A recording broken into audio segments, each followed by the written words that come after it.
Oke, meeting sudah terrecord. Oke, kita mulai kelasnya. Selamat pagi teman-teman. Selamat datang di kelas algoritma dan pemrograman semester Gasal ya 2020-2021. Oke, kayaknya sebagian besar teman-teman yang ngambil kelas Alpro ini sudah pernah ngambil kelas Alpro sebelumnya. Nah, nah, eh,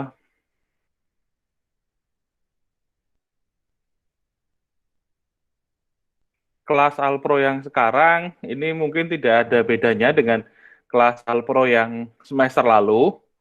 Kita sama-sama belajar algoritma. Nanti untuk praktikumnya kita juga pakai Python. Apalagi ya? Paling cuman yang membedakan adalah sekarang kita dalam situasi PJJ atau pembelajaran jarak jauh. Jadi nanti karena pembelajaran jarak jauh dan terkait juga dengan pandemi, waktu yang disediakan itu cuma cukup singkat, cuma 75 menit. Jadi saya harap saya akan usahakan materi Alpro minimal slide-nya itu bisa ada di Moodle, itu paling kalau enggak weekend lah, mungkin hari Sabtu atau hari Minggu. Jadi teman-teman bisa pelajari dulu, nanti ketika kita meeting seperti ini, kita tinggal tanya jawab aja. Gitu. Jadi kan lebih hemat waktunya. Karena cuma 75 menit lagi. Dan saya juga minta teman-teman saya juga minta teman-teman untuk tetap belajar mandiri karena memang kita kendalanya terbatasan waktu, karena teman-teman belajar mandiri supaya nanti bisa mengikuti materinya.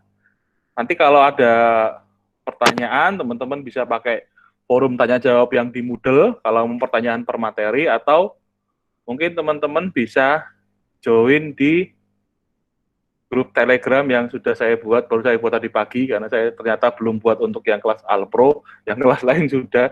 Jadi nanti teman-teman bisa, kok kita bisa sharing-sharing di situ.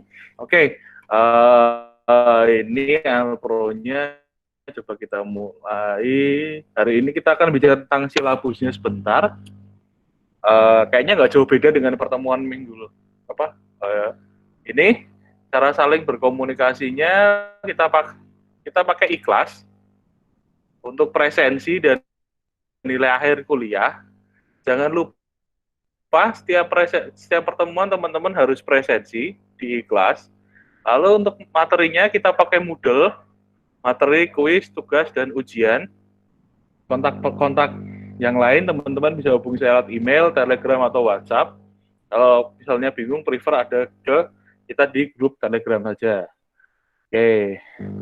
Lalu hari ini materi kita cukup banyak hari ini. Hari ini kita akan bahas tata cara kuliah jarak jauh, peraturan, silabus, sama Moodle-nya. Ini jadi seperti yang saya bilang tadi, tata cara kuliah jarak jauhnya, mahasiswa membaca atau menonton materi yang sudah diunggah sebelumnya. Nanti mungkin akan ada beberapa video yang nggak jauh beda dengan semester sebelumnya juga, karena saya reuse lagi. Nanti kalau teman-teman ada hal yang dirasa membingungkan, silakan dicatat untuk ditanyakan. Pada saat sesi terjadwal Jimit, kita gunakan untuk kesempatan untuk bertanya. Mahasiswa melakukan presensi di ikhlas, di menu presensi, klik hadir pada saat sesi berjalan. Terlewat presensi, silakan teman-teman ngurus sendiri ke biro 1. Lalu yang kedua, yang terakhir yang keempat, tidak ada remedial test karena memang waktu kita terbatas. Jadi kita nggak bisa mengadakan remedial test. Jadwal perkuliahannya hari ini kita kuliah Selasa jam 9.30. Kita cuma punya jatah waktu 75 menit, jadi nanti kita akan manfaatkan sebaik-baiknya. Terus mata kuliah yang terkait, yang pertama, teman-teman yang ngambil kelas Alpro ini pasti akan ngambil kelas praktikum Alpro, ya kan? Cuma kemarin saya lihat pas saya untuk enroll ke Moodle kok ternyata ada perbedaan. Jadi yang kuliah kelas Alpro teori itu lebih banyak, sedangkan untuk mata kuliah praktikum Alpro-nya kok kayaknya lebih sedikit. Nanti coba teman-teman yang lupa mengambil mata kuliah silakan hubungi Bu Gloria atau dosen wali terkait untuk masalah ini. Biasanya sih yang ngambil mata kuliah Alpro itu juga mengambil mata kuliah praktikum Alpro. Lalu, nah, deskripsi mata kuliahnya, mata kuliah ini membahas mengenai cara menyusun algoritma untuk memecahkan sebuah masalah komputasi dan menyajikannya dalam bentuk flowchart, pseudocode, maupun kode program. Bahasa pemrogramannya seperti biasa, mulai semester lalu kita pure menggunakan Python. Mungkin bagi teman-teman di atas angkatan 2019, 2018, dan yang lainnya, silakan menyesuaikan, karena untuk Alpro ini kita pure menggunakan, untuk Alpro praktikum kita pure menggunakan Python, sedangkan nanti di soalnya, teman-teman bisa menggunakan pakai C juga, C++, Java, C#, VB, .NET, PHP, dan lainnya. Nah, ini biasanya nanti di soal ujian paling mentok cuma masalah pseudocode. Tapi kalau untuk pseudocode yang paling banyak mungkin kita akan menggunakan Python. Ini deskripsi mata kuliahnya. Lalu ekspektasi kompetensinya dapat menyusun algoritma untuk memecahkan sebuah masalah komputasi. Lalu dapat menyajikan algoritma dalam bentuk flowchart dan pseudocode. Yang ketiga, dapat menyelesaikan masalah-masalah komputasi dalam bentuk algoritma dan program menggunakan bahasa pemrograman tertentu. Nah, bahasa pemrograman tertentunya lebih disarankan menggunakan Python. Kalau teman-teman mau pakai yang lain boleh. Tapi di praktikum kita memakai Python. Anda menguasai itu semua, ya otomatis Anda akan dapat nilai A. Ini untuk ekspektasi kompetensinya. Oke, balik lagi. Jadwal, Oke, nah sekarang kita masuk ke materi. Nah, karena kondisi new normal ini, kita cuma dapat pertemuan itu kira-kira 12 pertemuan. Jadi, kalau teman-teman perhatikan dengan yang pernah mengambil kelas Alpro semester lalu, ada beberapa materi yang dimampatkan. Nah, misalnya yang ini, hari ini kita akan belajar mengenai pengantar algoritma dan bahasa pemrograman. Nah, lalu minggu depan kita akan belajar mengenai pseudocode dan flowchart. Yang ketiga kita akan belajar mengenai program, tipe data, identifier, sintak, dan statement. Pertemuan keempat kita akan belajar mengenai struktur kontrol percabangan. 5. Modular programming. Yang keenam, struktur kontrol perulangan. Di sini ada tes kecil 1, kalau diperhatikan. Ada tes kecil 1, lalu kita masuk ke ujian tengah semester. Lalu kita akan belajar tentang fungsi rekursif, string, file, dan regular expression, regex. Lalu pertemuan ke-10, algoritma, pengurutan bubble, selection, insertion. Lalu 11-nya algoritma pencarian, sequential, binary, interpolation, ternary, jump. Pertemuan ke-12 kita akan belajar tentang algoritma shortcut. Kita pakai Dijkstra nanti. Lalu yang terakhir kita belajar mengenai analisis algoritma. Di analisis algoritma ini kita ada tes kecil yang kedua. Nah, begitu. Lalu ujian akhir semester. Sebenarnya materinya nggak banyak berbeda dengan materi kalau teman-teman sudah pernah mengambil kelas algoritma pemrograman sebelumnya. Hanya yang membedakan, ini materinya sedikit dimampatkan, dan isi materinya pun sengaja memang saya buat sama, supaya teman-teman bisa mengingat-ingat lagi, oh saya sudah pernah ngambil Alpro, jadi harapan saya nanti ketika kita live meeting seperti ini, kita tinggal diskusi ringan aja, nggak usah terlalu teoritis banget, karena teorinya teman-teman bisa mulai baca-baca dulu, terus bisa pelajari dulu, nanti kira-kira ketika ada kesulitan silakan kita diskusi saja begitu. Ini untuk materinya. Ya, paling hanya beberapa ada yang dimampatkan saja sih. Oke, ini materi yang pertama, ini materi yang kedua, lalu buku acuannya seperti biasa kita pakai Groking Algorithm. Lalu untuk Python-nya kita pakai Python for Everybody. Nah, lalu ada Computer Science, Structure Programming Approach Using Bahasa C. Kalau teman-teman mau baca-baca, saya sarankan sih ke yang Groking Algorithm, itu lebih enak karena banyak gambarnya. Biasanya kalau teman-teman ingin baca, cari yang banyak gambarnya daripada banyak tulisannya kan. Jadi teman-teman bisa main ke Groking Algorithm. Lalu yang di sini, ini yang untuk teknisnya, buku Python for Everybody ini juga akan digunakan dalam praktikum. Jadi nanti teman-teman bisa ya sambil lihat-lihat materi praktikumnya di buku Python for Everybody. Nah, ini cara carinya gimana? Teman-teman silakan googling aja. Ini kayaknya kedua buku ini disediakan gratis, jadi kita nggak usah membaca. Begitu, lalu, nah, penilaiannya seperti biasa, kita ada tes kecil, satu, yang tadi sudah dijadwalkan, bobotnya 7,5%, tes kecil 2, bobotnya 7,5%, UTS 20%, TAS 25%, sama ada PR Moodle. Nah, PR Moodle ini, karena kita ada 12 kali pertemuan, saya akan ambil 10 nilai terbaik. Jadi nanti tiap nanti deh nanti saya jelaskan PR Moodle-nya seperti apa. Oke, nanti itu sekitar 40%. Jadi poin terbesar adalah untuk PR Moodle. Jadi tolong teman-teman bisa dimainkan strateginya supaya bisa lulus di mata kuliah ini. Begitu. Oke, lalu nah, modulnya ini kita ada 2 course karena saling berkaitan, algoritma dan pemrograman Gasal 2021, atau yang kedua course-nya praktikum algoritma dan pemrograman Gasal 2021. Semua peserta sudah saya enrollkan di Ikhlas.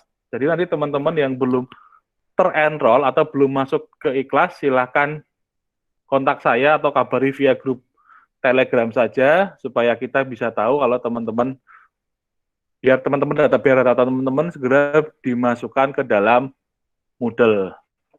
Itu tools-nya. Nah, seperti biasa, kita bisa gunakan pena dan kertas untuk pseudocode dan flowchart.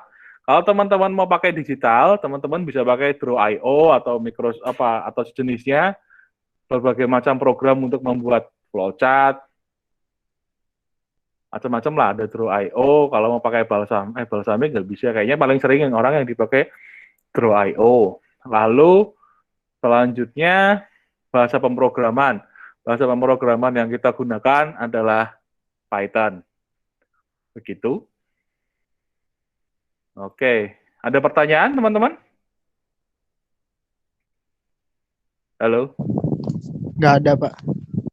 Halo? Kayak nggak ada ya? Yang lain?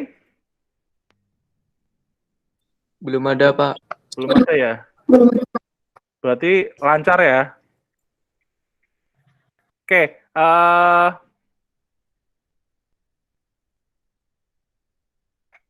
bentar, coba saya. Oh, ini bentar. Oke, sebelum masuk ke sini, sebentar. Oke, sebelum masuk ke yang selanjutnya, saya ingin tampilkan course-nya. Saya ingin coba tampilkan, stop presenting dulu, saya stop presenting dulu. Saya ingin tampilkan, nih.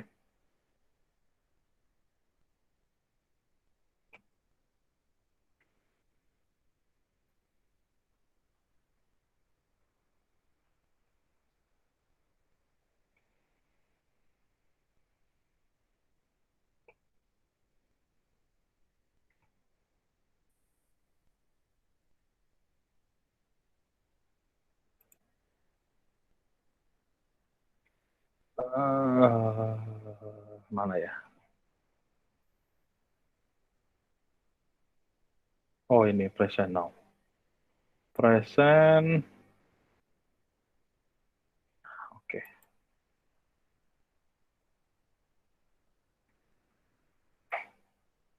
Oke.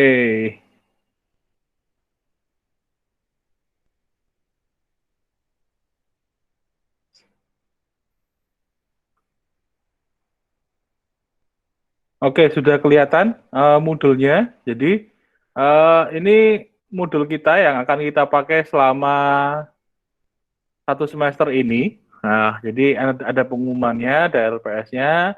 Bagi teman-teman yang belum gabung ke grup Telegram, silakan join aja di sini. Nah, ini materinya tidak jauh beda dengan kalau teman-teman pernah ngambil Alpro terutama yang ngambil semester lalu dan memperdalam di semester ini.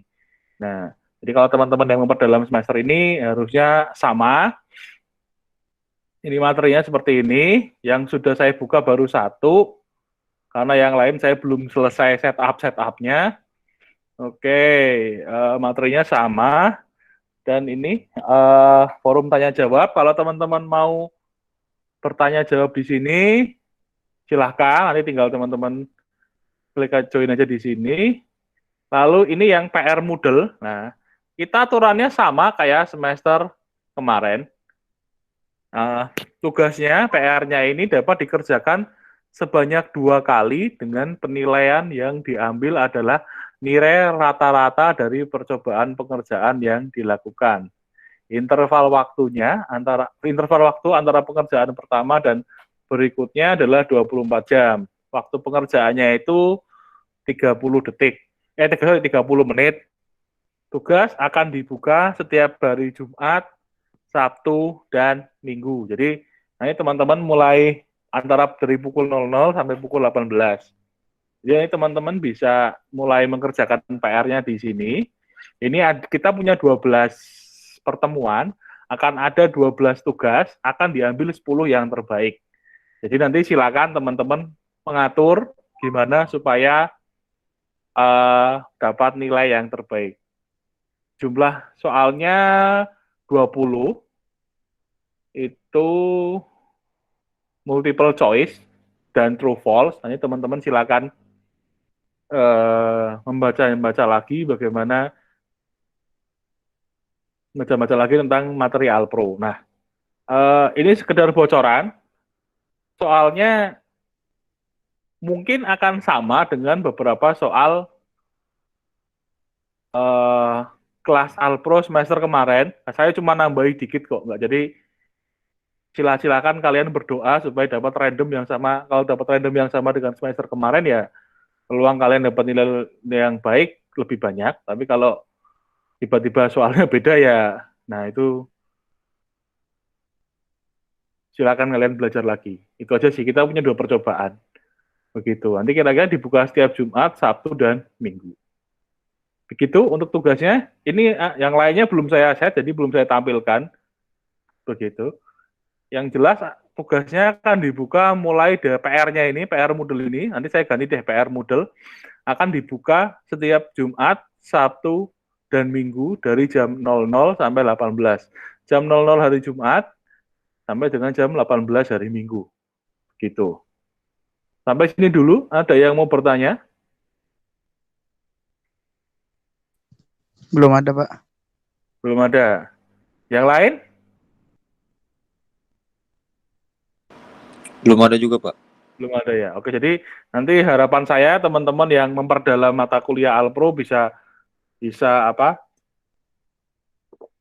Bisa bisa lulus dengan baik, tidak usah memperdalam di semester berikutnya. Gitu aja sih. Jadi yang penting teman-teman ngerjain aja apa tugas-tugasnya. Begitu. Lalu apa lagi ya? Oke.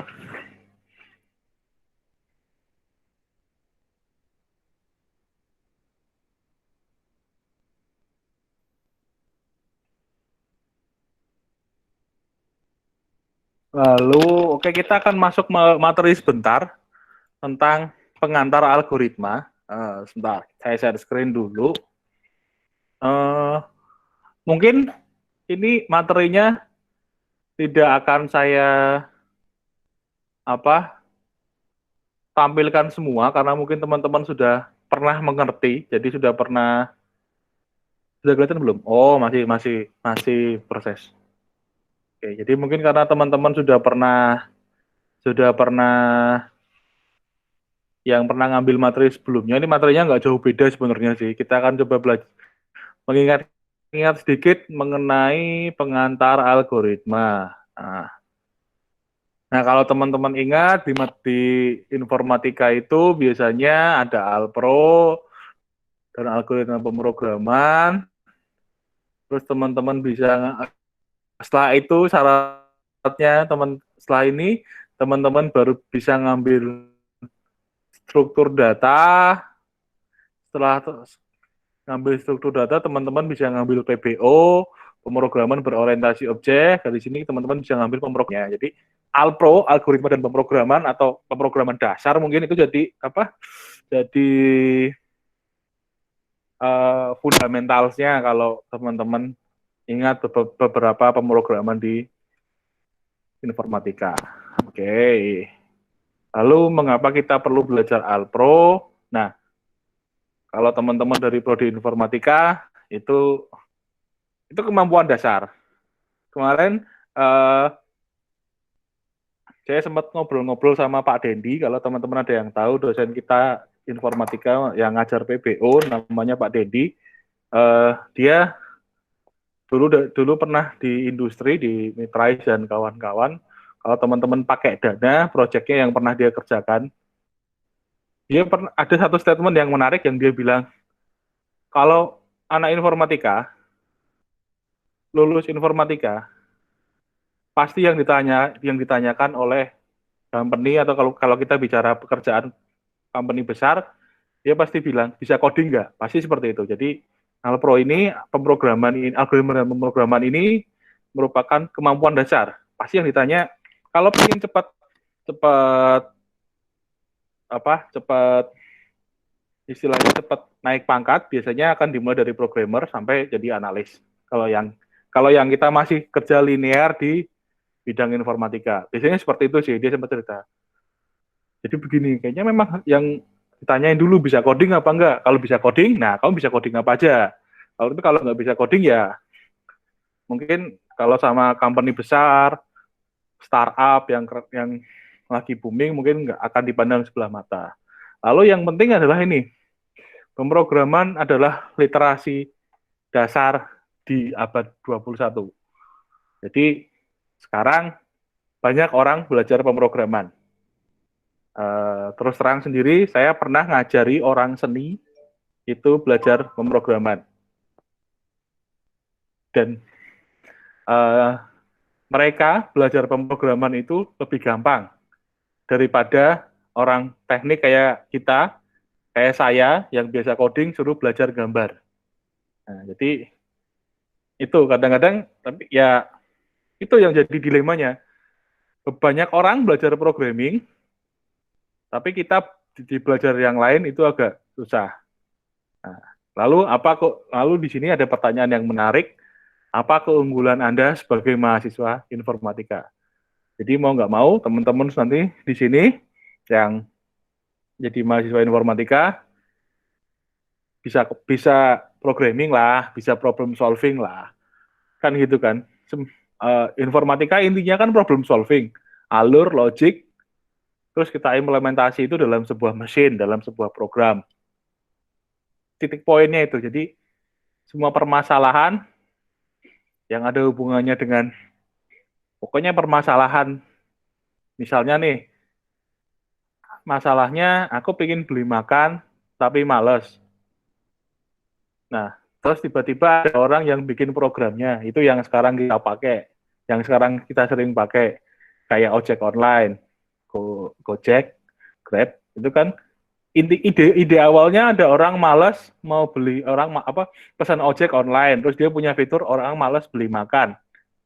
Ya udah, tinggal klik, kita bisa solve problem dengan sebuah produk. Nah, begitu.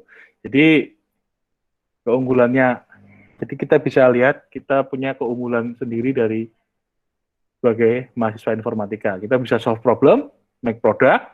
Produk itu harapannya bisa digunakan untuk semua kalangan.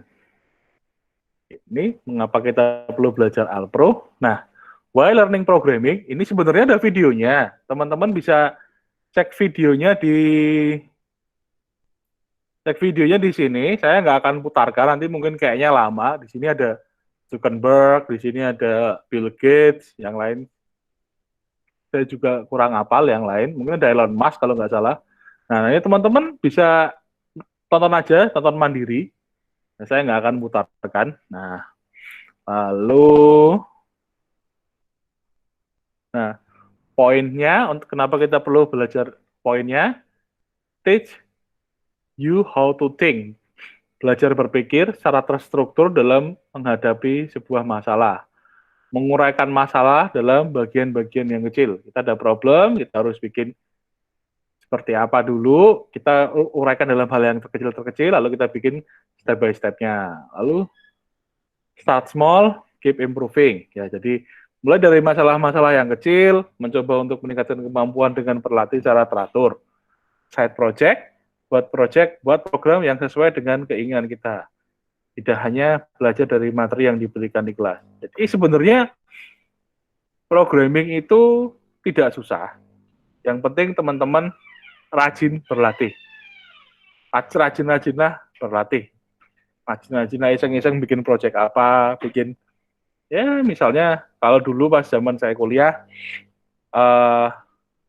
saya tinggal di kos-kosan, saya kita nggak punya barang lain, kita cuma punya komputer, zaman dulu belum ada internet masih mahal, kadang-kadang saya pengen tidur sambil dengerin musik, ya kan, tidur sambil dengerin musik, terus, zaman dulu jangan harap HP-nya masih sudah seperti ini, HP-nya masih layar-layar ya Nokia 3310 gitulah. Itu udah HP paling baik lah.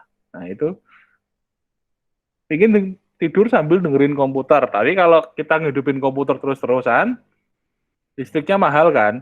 Ya udah kita bikin program shutdown timer. Nah, bikin program shutdown timer karena dulu masih karena dulu kita diajarinya menggunakan bahasa C, pakai VB kalau nggak salah bisa dibuat. Dulu nggak pernah diajari VB, tapi kita belajar sendiri pakai VB. Cari tutorialnya di internet, cari internetnya pun harus ke kampus atau numpang di lab bebas. Dulu kita cari-cari, oh cara bikinnya gini, dicoba, oke. Jadi ya minimal dari hal-hal yang kecil lah kalau teman-teman mau mencoba. Buat shutdown timer, buat ya yang paling sering digunakan adalah shutdown timer sih, paling itu aja. Tuh. Jadi nanti tolong teman-teman mencoba bisa berlatih, nggak harus di kelas, nggak harus dari materi yang di kelas, teman-teman iseng-iseng lah bikin apa yang kira-kira itu menarik untuk teman-teman, lalu nanti kalau ada kesulitan, kita bisa sharing, diskusi ketika di kelas seperti ini atau di tempat lain. Oke, ini poinnya. Lalu, sekarang kita coba berpikir secara algoritmik. Nah, jadi kita mau memindahkan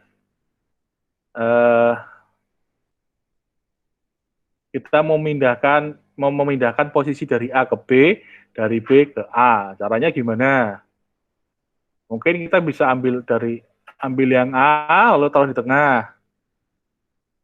Lalu ambil yang B, taruh di sini. Nah, itu cara pertama. Cara kedua gimana? Misalnya dari yang B taruh di tengah. Ini banyak cara. Nah, ini cara kerja algoritma kan seperti itu. Ada banyak cara, teman-teman. Tinggal yang penting tujuannya sama. Ini cuma masalah kita mau ngambil dari sini atau dari sini dulu. Ya, jadi kita bisa intinya berpikir secara algoritmik.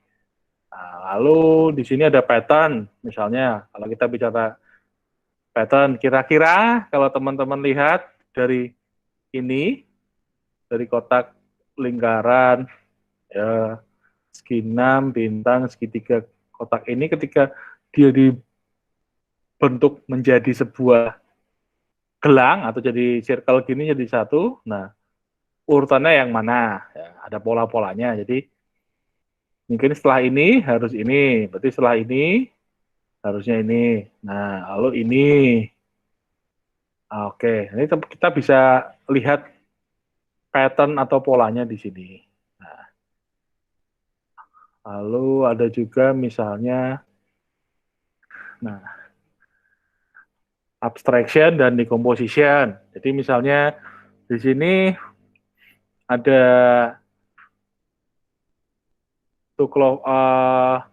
Beaver and Alchemist can convert object into new object. Dia bisa mengconvert objek menjadi objek baru. 2 clover itu nilainya 1 koin. 1 koin dan 2 clover itu jadi ruby. Ruby dan clover itu jadi crown.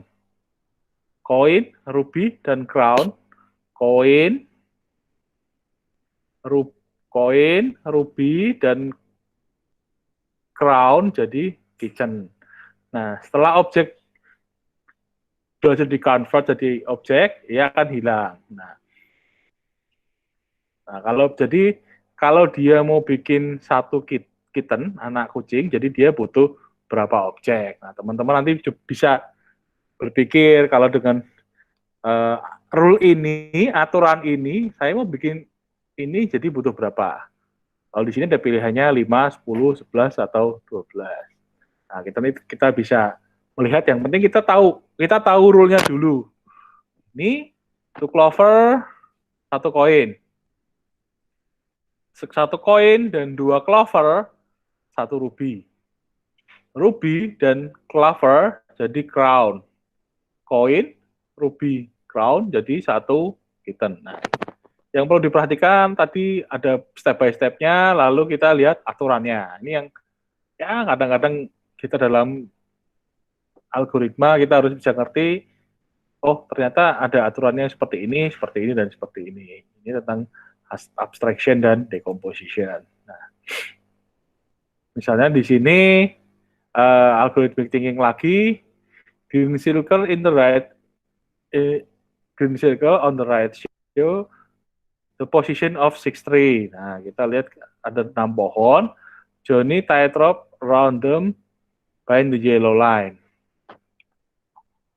Hanya 5 pohon yang dapat dikenai oleh tali tersebut. Nah, ketika objeknya susunannya dirubah, beberapa banyak pohon yang dapat dikenai oleh tali. Nah, di sini kita bisa melihat kalau seperti ini itu kena 5, kalau polanya seperti ini berapa banyak pohon yang bisa dikenai oleh tali. Nah, kita bisa mengetahui kan di sini ada pilihannya misalnya 4, 5, 6, atau 7. Kira-kira 1, 2, 3, 4, 5, 6, 7. Kalau kita lihat pola yang ini ya, karena dia ambil yang terluar, mungkin di sini bisa jadi yang ketujuhnya. Kalau lihat kasus ini, kita bisa lihat tuh nilainya 7. Nah, itu untuk yang algorithmic thinking. Ya. Jadi, silakan teman-teman unik dalam solving problem apapun. Oke, ini misalnya structure. Nah, misalnya ini menunjukkan pertemanan dalam suatu media sosial. Jika seorang berbagi foto dengan temannya, orang tersebut dapat memberi komentar pada foto tersebut. Jika seseorang memberi komentar pada satu foto, maka seluruh teman-temannya sekarang dapat melihat.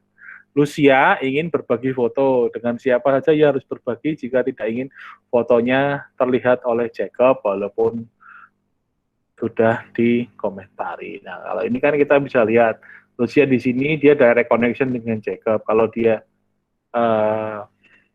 nggak mau Jacob tahu, kira-kira dia hanya harus berbagi dengan, nah, misalnya hanya dengan orang-orang tertentu. Kalau kita ikut aturan rule ini, mungkin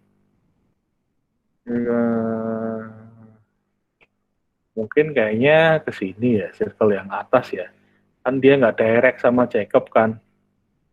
Nah, seperti dari dua ini aja kalau dia direct. Nah, kayaknya seperti itu. Nah, jadi kita mulai merubah pola pikir kita jadi thinking algorithmically dan strukturnya. Lalu, nah algoritma itu sendiri apa? Algoritma itu sendiri langkah-langkah terstruktur untuk memecahkan suatu permasalahan. Masalah yang dibahas dalam mata kuliah ini adalah masalah-masalah komputasi yang bisa dipecahkan dengan bantuan komputer. Seperti itu. Nah, di sini ada pertanyaan menarik, kenapa banyak mahasiswa yang mengatakan pemrograman itu sulit? Nah, sebenarnya ya tadi, pemrograman itu nggak sulit, karena pemrograman itu, di sini dikatakan ada aturan-aturan dalam bahasa pemrograman yang berbeda dengan bahasa manusia. Terus yang kedua, karena kesulitan mereka untuk berpikir secara terstruktur. Jadi, bisa dikatakan programming itu nggak sulit, karena butuh kebiasaan kan. Kalau kita sesuatu yang dilakukan secara berulang akan menjadi sebuah kebiasaan dan itu akan jadi sebuah habitnya itu sudah jadi ya, jadi kita nggak akan sulit-sulit juga gitu loh. Misalnya di sini aturan-aturannya, kalau dalam bahasa pemrograman itu ada sintaks, ya kan? Kalau misalnya kalau kita mau mencetak sesuatu, kita bisa menggunakan perintah print. Nah, itu yang perlu kita patuhi aja aturan-aturannya. Lalu yang kedua, cobalah kita berpikir secara terstruktur. Misalnya ada sebuah operasi penambahan, perkalian dan penjumlahan. Nah, kita harus ingat aturan-aturannya mana yang harus bisa kita kerjakan dulu. Apakah dia menggunakan tanda kurung atau enggak? Kalau tidak, berarti operator-operator apa aja yang bisa kita selesaikan. Apa yang kita step by stepnya yang mana yang harus kita kerjakan duluan. Nah, jadi seperti itu sih sebenarnya nggak ada yang susah, cuma tinggal kita rajin-rajinlah mencoba sesuatu yang baru. Rajin-rajinlah mencoba. Atau sekarang internet juga sudah banyak, internet sudah kita bisa akses menggunakan internet, nggak usah ke perpustakaan cari buku, itu lebih enak sih. Atau kalau teman-teman pengen belajar programming yang expert, main-mainlah ke Stack Overflow. Di sana biasanya hampir semua pertanyaan masalah programming yang aneh-aneh ada sih itu di Stack Overflow. Nah, kalau algoritma sendiri berasal dari nama Muhammad bin Musa Al-Khwarizmi, ilmuwan Persia yang menulis kitab Al-Jabar wa Al-Mukabala, Rule of Restoration and Reduction, atau aturan pemugaran dan pengurangan. Nah, kitabnya aja Al-Jabar. Mungkin kalau teman-teman pernah ingat matematika teknik, mungkin ada beberapa sedikit Al-Jabar ya. Ini sumbernya dari sini. Kira-kira tahun 825 Masehi, Al-Khwarizmi jadi algoritmi, masuk ke Indonesia kira-kira tahun 80-an. Nah, ini sedikit tentang algoritma dan algoritma, tentang sejarah algoritma. Kita perlu tahu ya sedikit lah. Itu lalu ada di sini menurut Donald Knuth, good algorithm itu seperti apa? Yang pertama, instruksi jelas dan tidak ambigu. Yang kedua, memiliki titik untuk berhenti. Yang ketiga, minimal menghasilkan satu keluaran, output. Yang keempat, masukan bersifat opsional. Yang kelima, tepat, efektif, dan cepat efisien. Nah, itu. Instruksinya jelas, titik untuk berhenti, minimal menghasilkan satu keluaran atau output. Ingat, kalau dalam komputer, input, proses, output ya. Jadi, ada inputnya, datanya apa yang dimasukkan, prosesnya ini yang teman-teman buat dengan menggunakan algoritma, lalu implementasikan dalam bahasa pemrograman, lalu teman-teman jadi outputnya. Masukannya bisa opsional, yang ini tepat, efektif, dan cepat, efisien. Nah, untuk Alpro mungkin kita sampai tahap tepat dulu aja. Kalau cepat efisiennya nanti mungkin setelah kelas Alpro pemrograman yang lebih expert, atau kita bisa masuk ke optimasi dan segala macam di kelas AI dan kawan-kawan. Yang penting tepat dulu, tepat solvingnya. Kalau Alpro sampai sini cukup sih, sampai sampai sini cukup sih, sampai tepat atau efektif dulu. Kalau sudah tepat, nanti kita bisa dengan kebiasaan baru, dengan yang sering kita coba, nanti kita bisa buat jadi cepat. Yang penting sampai sini dulu. Saya rasa untuk kelas Alpro pengantar pemrograman, untuk kelas pemrograman dasar ini cukup. Nah, ini sebutkan bentuk-bentuk algoritma dalam kehidupan sehari-hari. Mungkin nanti teman-teman bisa ingat-ingat mana yang kira-kira dapat jadi disebut algoritma dalam kehidupan sehari-hari. Misalnya saya mau masak telur, jadi algoritmanya gimana? Ambil telur dari kulkas, terus pecahkan kulit telur, panaskan wajan, terus buka kulit telur, terus digoreng, lalu setelah itu, ya mungkin kayak gitu sih detail-detailnya. Kalau bisa algoritmanya sampai detail ya. Kenapa sampai detail? Karena kita berbicara dengan mesin. Mesin itu step by step-nya harus jelas. Nggak bisa misalnya kita cuma ambil telur dari kulkas. Jadi kita ambil dari kulkasnya padahal pintunya ketutup. Jadi kita harus buka pintu kulkas, cari di rak sekian rak penyimpanan telur, ambil telurnya. Jadi harus seperti itu, harus karena kita ngomong dengan mesin, jadi mungkin harus ya lebih step by step-nya lebih jelas. Nah, kompleksitas algoritma untuk memecahkan suatu masalah, kita bisa menggunakan banyak cara. Misalnya di sini kita bisa menggunakan pengurutan. Nanti kita akan belajar juga tentang sorting, bubble sort, injection, selection, lalu pencarian, linear search, binary search, interpolation search. Nah, semakin banyak langkah yang diperlukan dalam suatu algoritma, maka algoritma tersebut akan semakin kompleks. Kompleksnya kenapa? Banyak memori, banyak waktu. Jika input semakin besar, waktu yang diperlukan akan semakin banyak. Nah, pada pertemuan terakhir di semester ini, kita akan belajar mengenai analisis algoritma. Kita bisa ngitung algoritma yang kita gunakan itu kompleksitasnya seperti apa sih. Nah, nanti kita akan belajar sampai situ. Lalu ini beberapa kompleksitas algoritma dengan hal yang untuk sorting speed dari array selama 5.000 kali. Nah, di sini random itu paling tinggi kayaknya, paling tinggi. Paling banyak, bukan paling tinggi, paling banyak waktunya. Jadi, nah kita bisa lihat kompleksitas algoritmanya, lalu next. Nah, kompleksitas algoritma sendiri waktu input, nanti kita akan pelajari detailnya. Kalau teman-teman masih ingat yang semester kemarin pernah ngambil n log n antara n faktorial 2 pangkat n log n pangkat 2 sampai dengan 1, kompleksitasnya seperti apa. Nah, jadi kita akan ulang lagi, supaya mudah-mudahan teman-teman nggak bosan ya, dan masih bertahan sampai akhir semester. Saya harap seperti itu. Di kompleksitas algoritma kita akan pelajari sendiri, khusus. Nah, kayak tadi kan, algoritma dan pemrograman, masalah itu jadi inputnya, solusinya algoritmanya, kita implementasi dalam sebuah pemrograman atau dalam komputer dalam bahasa pemrograman. Nah, bentuk-bentuk algoritma, kalau teman-teman bentuk-bentuk algoritma itu bisa deskriptif dalam bahasa sehari-hari, tidak terkait bahasa pemrograman apapun, mengandung urutan langkah-langkah yang harus dilakukan untuk memecahkan suatu masalah. Itu algoritma deskriptif. Nah, lalu yang kedua ada yang namanya pseudocode. Mungkin ini teman-teman sudah sering mendengarnya.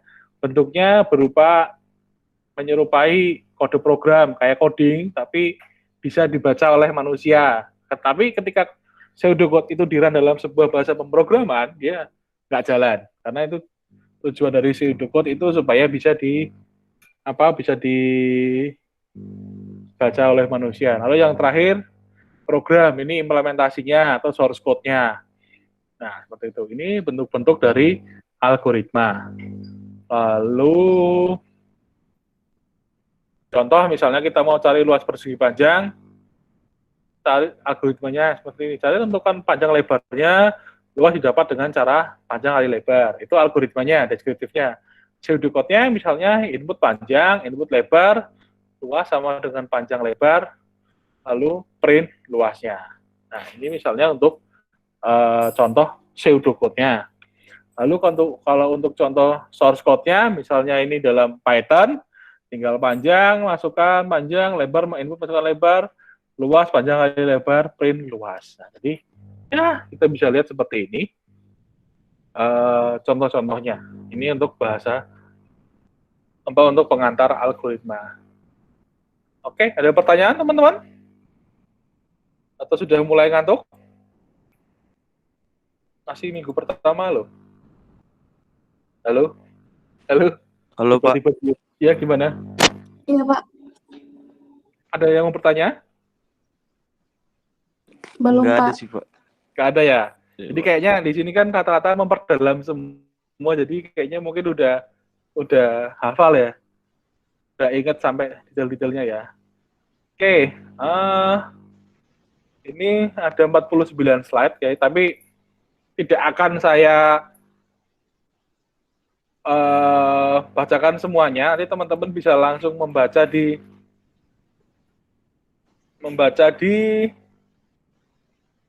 sini. Nanti teman-teman bisa baca sendiri tentang bahasa pemrograman. Jadi bahasa pemrograman sendiri itu isinya mengenai komputernya kok butuh butuh loading juga. Teman-teman bisa membaca mengenai bahasa pemrograman, tentang sejarah bahasa pemrograman pertama kali seperti apa. Terus misalnya kalau di sini dikatakan bahasa pemrograman itu instruksi yang dimaksud adalah statement, sintak, komponen-komponennya ini cuma nggak akan saya bacakan, cuma akan saya ceritakan aja. Misalnya sejarahnya seperti apa, ini teman-teman bisa mulai baca sendiri. Misalnya ada dari tahun 50-an itu seperti apa, bahasanya tahun 60-an seperti apa, tahun 70-an seperti apa, tahun 90-an seperti apa, lalu tahun 90-an ini mungkin ada Java, scripting seperti Perl, DCL, VBScript, Python. Nah, era 2000-an mungkin yang pakai .NET. Nah, jadi teman-teman nanti mungkin bisa membaca sendiri karena slide-nya sangat banyak dan ini cuma mengulang dari slide kuliah semester sebelumnya. Jadi mungkin kan karena di sini rata-rata hanya yang memperdalam, saya rasa ya harusnya teman-teman sudah lebih familiar lah. Ini ada pemrograman. Paradigmanya ada prosedural, fungsional, struktur, modular, ada PBO. Nah, PBO nanti akan teman-teman pelajari di setelah Alpro, struktur data, PBO, biasanya seperti itu. Nah, lalu pemrograman fungsi deklaratif. Nah, kalau bahasa pemrograman terbaik itu tidak ada kondisinya tertentu. Misalnya MATLAB pengolah, Java OOP, misalnya Python, PHP untuk pengembangan aplikasi web, assembly untuk akses ke hardware. Nah, kalau menurut TOB, bahasa pemrograman terbaik, bukan terbaik sih, TOB Programming Community Index, indeksnya paling tinggi yang sering dipakai Java, C, Python. Kalau yang lain bisa menyesuaikan. Lalu ada yang namanya bahasa pemrograman populer. Nah, keuntungannya apa? Supportnya, library-nya banyak.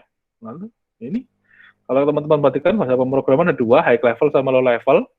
Kalau low level ini berarti mudah mengerti mesin, high level itu mudah dimengerti manusia. Ini cuma itu aja sih. Ini bahasa mesin, bahasa manusia. Kalau misalnya di sini ada general, bisa dipakai untuk case apapun. Yang di sini specifically target tertentu, misalnya SQL hanya untuk database, HTML hanya untuk MATLAB, HTML hanya untuk web. Kalau MATLAB hanya untuk komutasi matematika kayak ngitung matriks, hitung bilangan-bilangan, ekstraksi image, tapi itu paling seperti itu. Ini secara khusus. Nah, lalu ada dua, interpreter, compiler. Ada interpreter, bahasa pemrogramannya ada tiga, ada interpreter. Yang kita pakai adalah interpreter, basic script Python. Compiler itu ada C, C++, Pascal. Nah, ini ada compiler, interpreter. Kita bisa pakai Java dan .NET. Ini Ini untuk pengetahuan aja. Nah, ini teman-teman bisa mulai membacanya first generation. Nah, ini bahasa mesin, low level, bahasa rendah. Intinya kalau kita bicara bahasa mesin itu low level, eksekusi cepat, sulit dipelajari manusia. Ini nanti teman-teman bisa baca menggunakan decimal arithmetic, binary arithmetic. Nah, apakah itu? Mungkin kalau teman-teman pernah ngambil Arkom bisa paham, bisa ingat-ingat sedikit. Nah, lalu nanti kira-kira assembly itu seperti ini. Nah, bahasa assembly bisa digunakan untuk driver, framework, dan kernel. Bahasa tingkat tinggi itu yang sering kita pakai, mudah dipelajari, pendekatan permasalahan yang dipecahkan, kode program pendek, eksekusinya lambat. Nah, kalau di sini lambatnya itu paling cuman kalau misalnya pakai bahasa mesin real time-nya itu 0,0 sekian second, kalau ini paling lebih lama sedikit lah, kalau 1 second gitu aja sih. Ya kalau cara kita menggunakan menggunakan pendekatan manusia mungkin cepatnya tidak signifikan, tapi kalau untuk yang di komputer itu pasti ada angkanya real time. Ini ada apa nih? Belum ada apa ya? Yang belum ada apanya ya? Yang di chat?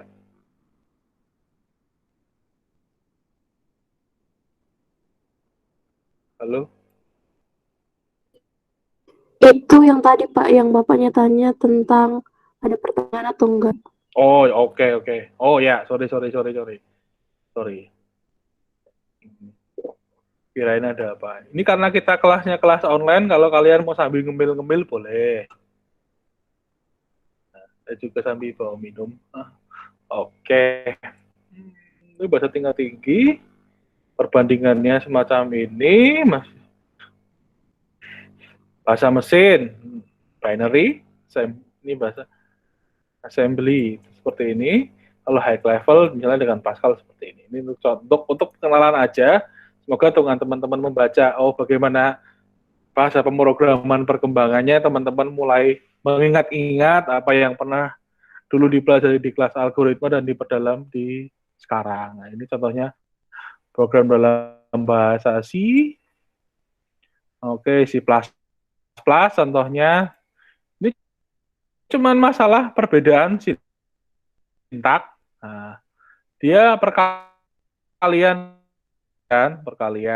Dia menggunakan scanf. Kalau di sini C++ menggunakan in, out. Kalau di Pascal dia menggunakan readlearn. Ini cuma masalah sintak aja sih. Hasilnya kan sama. Ini resolve write-learn. Kalau di Java dia bikin scanner dulu. Nah, get new line-nya. Ini penambahannya. Ini untuk inputnya. Integer parse in, masukin. Lalu untuk cetaknya dia menggunakan sistem out print learn. Itu aja sih, cuma perbedaan sintak aja sih. Nah, ini misalnya kita pakai VB.NET sama convert to integer 32 console readline. Ini sintak-sintak yang sudah disediakan. Ini untuk resolve-nya. Lalu misalnya Python, ini ya secara garis besar semuanya sama. Yang penting teman-teman bisa ngerti alurnya. Misalnya kita mau mengalihkan dua buah bilangan, berarti harus ada input bilangan pertama, input bilangan kedua, lalu perkaliannya, lalu kita cetak hasilnya. Paling seperti itu sih yang dibutuhkan dalam algoritma dan pemrograman. Itu semua step by step-nya algoritmanya bisa diimplementasikan dalam sebuah bahasa pemrograman. Nah, kalau kita di sini nanti pakai Python, kalau teman-teman harusnya semua algoritma itu bisa diimplementasikan dalam bahasa pemrograman. Nah, nanti kita akan mengujinya dengan Python di kelas praktikum. Ini ada source code, ada translator. Mengubah source code jadi objek, source code pemrograman tertentu, objek code gantung translatornya. Macam-macam translator, ada assembler, bahasa assembly, objek code, bahasa mesin. Nah, lalu interpreter, source code, input data diinterpret hasil.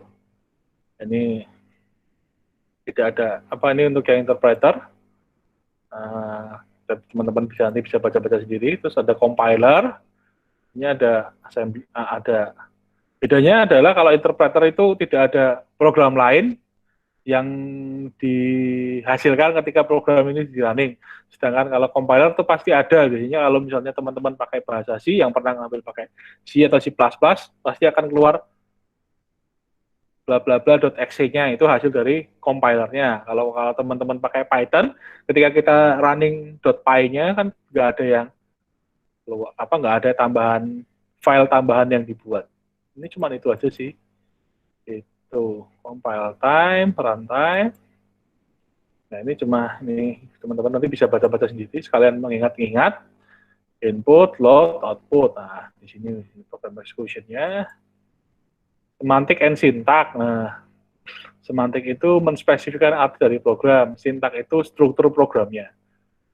Nah, ini cuma kalau syntax itu tiap bahasa pemrograman pasti beda-beda.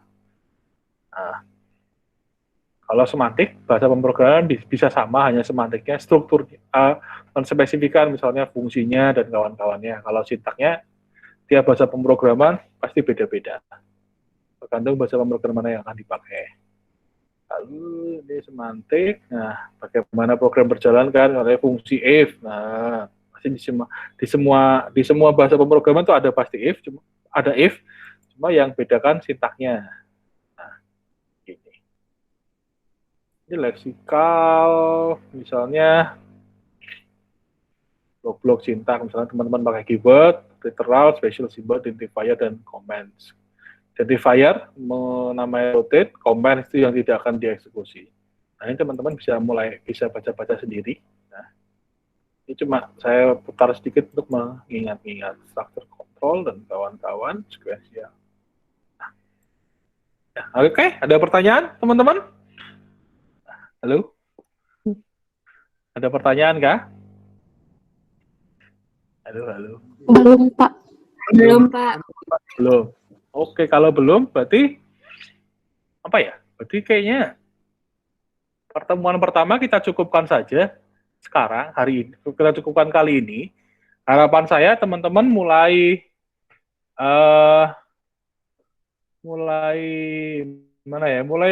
dibaca-baca lagi. Yang pernah ngambil kelas algoritma, silakan dibaca-baca lagi. Ini ada PR Moodle-nya, tolong dikerjakan. Di sini ada 12 pertemuan, jadi kita punya 12 PR Moodle.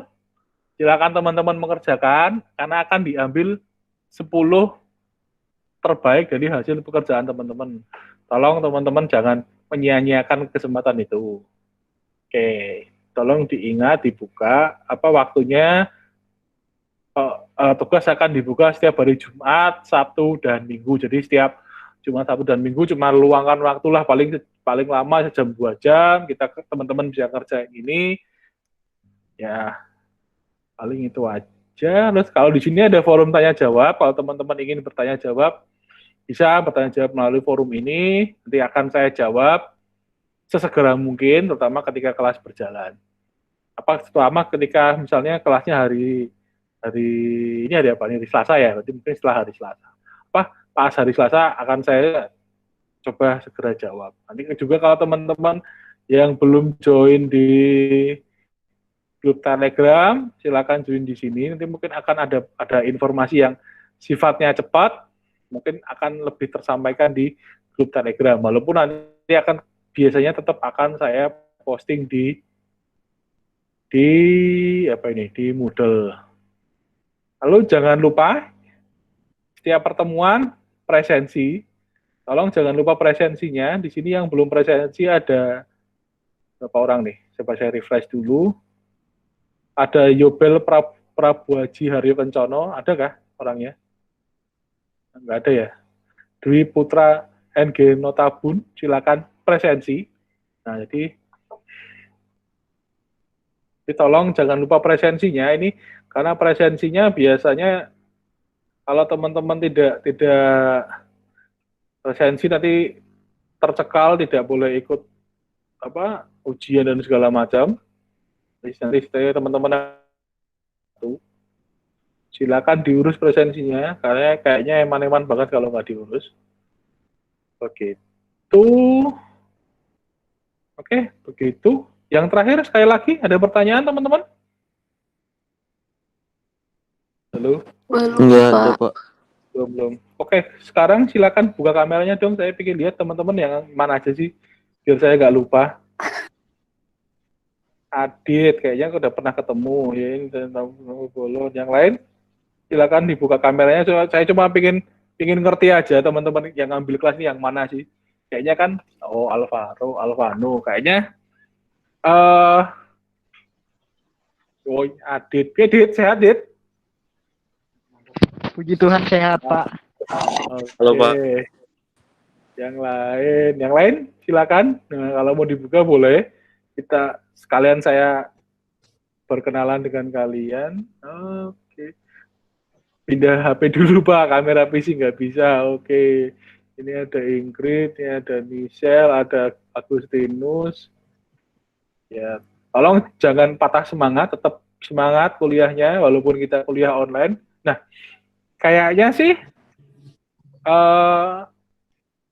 mungkin ini kuliah Alpro ini kita planning untuk kuliah online terus dulu ya sementara ya, karena saya nggak berani kalau kuliah blended, kita belum tahu kondisinya seperti apa, dan mungkin teman-teman yang di sini yang di Jogja berapa orang? Yang di Jogja berapa orang? Saya Jogja, Pak. Jogja ya, 4 ya. Oh, 1, 2, 3, 4. Oh ya, mungkin kita kasih teman-teman yang belum di luar Jogja kan, daripada dia susah-susah ke Jogja kondisi yang masih seperti ini, mungkin kita planning dulu sambil lihat. Kan kemarin dari kampus itu aturannya kalau bisa setelah UTS kita blended, tapi kayaknya karena lihat perkembangan yang semakin kesini kok kurvanya nggak turun-turun, jadi mungkin kita agendakan dulu sampai sampai akhir semester kita bikin online dulu aja, begitu. Oke teman-teman, mungkin sekian dulu kuliah kita kali ini. Kita ketemu lagi besok, jangan lupa praktikum. Nah, besok jangan lupa praktikum. Oke, untuk praktikumnya kita akan pakai Python. Jadi teman-teman yang belum install Python, silakan diinstal Python. Besok praktikumnya nggak terlalu susah sih, cuma kita akan lihat cuma perkenalan aja. Model praktikumnya sama dengan kelas Alpro karena kita cuma dapat jatah waktu 75 menit. Jadi saya harap teman-teman bisa belajar dulu. Nanti pas di praktikum kita tinggal diskusi aja. Begitu. Oke, mungkin sekian kelas kita kali ini. Kita ketemu lagi besok pas praktikum. Dah. Makasih, Pak. Siang, Pak. Makasih, Pak. Siap. Ini saya matikan ya. Oke, Pak.